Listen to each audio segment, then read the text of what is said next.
Why don't you play Skarner? I miss my kind. League of Legends is a bullshit game with a lot of bullshit characters. There's always going to be someone that can do 50 dashes, have resets, or just be Seraphine. And these types of characters tend to be the most popular due to people having complexes the size of Texas. Yes, I'm looking at you, Eric. So champions like Volibear, Galio, Bard, Cho'Gath, etc. tend to get thrown by the wayside. But these champions have something that those flashing, dashing, resetting retards don't. Fun. So, why not play Skarner? With the love of cucking ADCs, escaping like the wind, and tanking way too much damage, and after thousands of games with him, mastery level 7, and plenty of people flaming me because I picked him in ranked, I'm here to convince you on why you should play him. Skarner is a champion who excels at getting in and getting out. Taking Dragon, get in, get out. Taking Herald, get in, get out. Ganking mid lane, get in, get out. Losing a game, get in, get out. There are 3 key things about Skarner, a triangle, a trifecta if you will, of what makes Skarner Skarner. You are easily the strongest champion when it comes to 1v1ing as long as you're inside of your passive. Your E and your ultimate are easily the best ganking tools in the game with a ridiculously short cooldown. And you do in fact miss your kind. Fuck you! You know, here's a little joke for you. Gangplank walks into a bar. The bartender is Riot Games. Gangplank orders a drink, and Riot Games says, first off, you gotta know who to not be fighting. Thus far, I've only found 3 champions that whoop my ass in fights, those being Trundle, Udyr, and Amumu. However, I rarely see Trundles being played. Nobody likes Udyr players, so they just tend to dodge whenever they see them on their team. And come on, are you really gonna be that guy that plays Amumu? Besides those, however, there are very few champions that I have a tough time dealing with simply because of the stun on your fracture, the constant damage from your Q, and the surprising slipperiness from your W. Jesus, fuck you, go fast! And it is especially difficult to fight Skarner when he's near these little pieces of shit.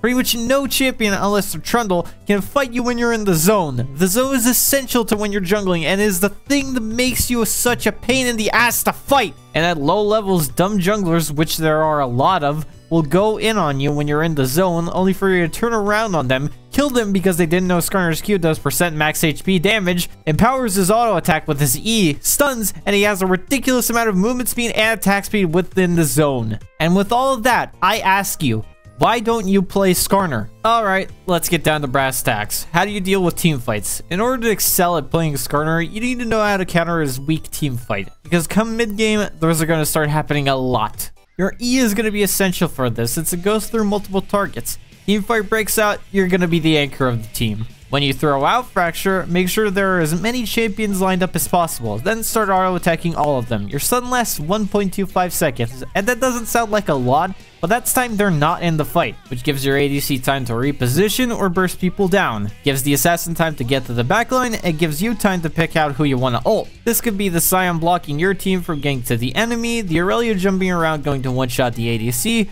or just generally someone who you think is going to be a major threat in the fight. With your E and your ult combined, that's a solid 3 seconds that they aren't doing anything. And once they come out of the stun, they're right next to a Skarner who has an Iceborne Gauntlet as full tank, which means now they're faced with the decision of trying to unsuccessfully kill you or try to run back to their team with a crippled leg because of Skarner. That person is now Skarner's best friend, because they can't kill Skarner and Skarner isn't going to let them go away. Until your team finishes off the team fight and comes to finish them off too. So I gotta ask again, why don't you play Skarner? Then you got the late game. Most of the time you'll get here when you're playing solo queue and your team will have the mental capacity of your average Sonic fan when you say any of the games are bad, which they are. You see, Skarner has a threatening presence in the late game. Theoretically, you built a standard tank build and your ult is maxed out. You should have around 47% cooldown reduction, giving your ult a 42-second cooldown, which means the enemy ADC isn't going to be stepping out of the base due to the fear of you jumping around from a corner and pulling them straight down to the pits of hell. And the second they revive, your ult comes back and they're going straight back to the Shadow Realm. Fuck me harder! Oh! And you might be thinking they could just buy a QSS. And yes, they could.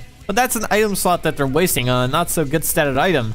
The chances of Skarner ulting you are low, but never zero. This ult alone forces everyone to keep you away from them as much as possible, or else their carries die. There is a theory that I call Schrodinger's pull. Whenever you see a Skarner running straight towards you, he is both going to and not going to ult you at the same time. and you won't find out which until you're already dead. And if everyone is focusing you, that's a bunch of people not focusing your carries.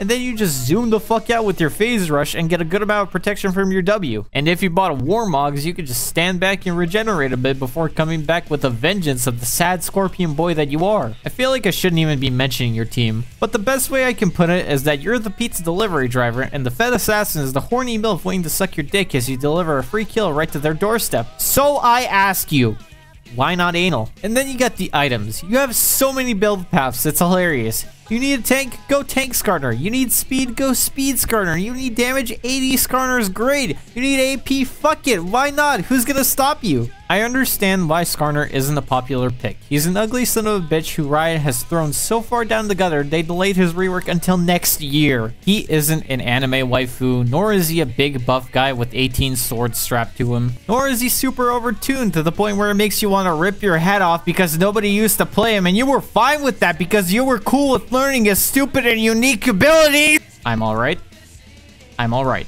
It makes sense. Most people just judge characters by how they look and not necessarily by how they play. Look, you got Cat with Book, you got Skeleton with Hook, you got Fox with Bub.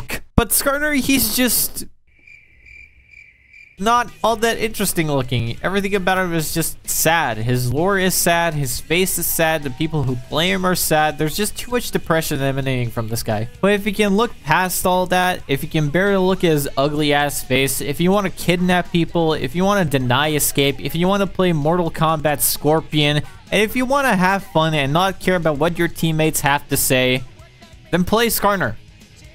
Fucking fuck it. I'm done. I'm done here.